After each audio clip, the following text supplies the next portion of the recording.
Hi friends, I am Ayush Ahuja and I am from Patiala. I joined Akash Byju's in class 11th. I was suggested to join Akash Byju's by my relatives and friends. I joined Akash Byju's because it is a nationwide institute and provides a healthy and competitive environment.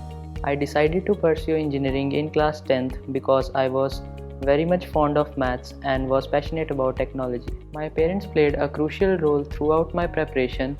They always encouraged me to work hard and always supported me when my marks were below my expectations. I was not active on social media for 2 years and only just used WhatsApp to connect with my teachers and friends.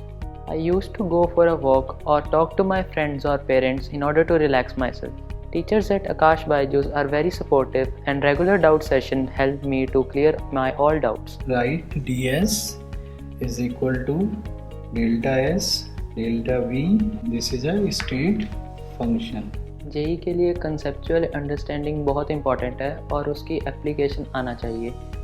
इसके लिए मैंने बहुत सारे varieties के question practice किए जिससे कि मेरी स्पीड एंड एक्यूरेसी भी बढ़ी और मेरी कंसेप्चुअल अंडरस्टैंडिंग भी बनी। मुझे केमिस्ट्री में मेमोराइज़ करना थोड़ा मुश्किल लगता था, इसके लिए मैंने एनसीईआरटी को बार बार पढ़ा और जिससे कि मेरी मेमोराइजेशन भी बढ़ गई और मेरे को कॉन्सेप्ट्स और ज़्यादा क्लियर हो गए। टीचर्स ने हर कंसेप्ट को बहुत इजी वे में एक्सप्लेन किया और उन्होंने जो सॉल्व एग्जांपल्स करवाई थी उससे थॉट प्रोसेस काफ़ी हद तक बिल्ड हो गया था। लास्ट मंथ्स में मैंने जेई स्पेसिफिक टॉपिक्स पे फोकस किया था और उनकी ही प्रैक्टिस की थी और एनसीईआरटीज़ को बार बार पढ़ा था और ढेर सारे मॉक टेस्ट भी दिए थे। आकाश के स्टडी मटेरियल अपने आप में सफिशिएंट हैं जेई में एक अच्छा रैंक लाने के लिए, इसलिए मैंने उनको लास्ट मंथ्स में दोबारा किया था और एक बार दोबारा फिर से उनकी रिवीजन की थी। FTS और AITS ने मेरी काफ़ी मदद की थी, इससे मेरी स्पीड और एक्यूरेसी काफ़ी हद तक बढ़ गई थी।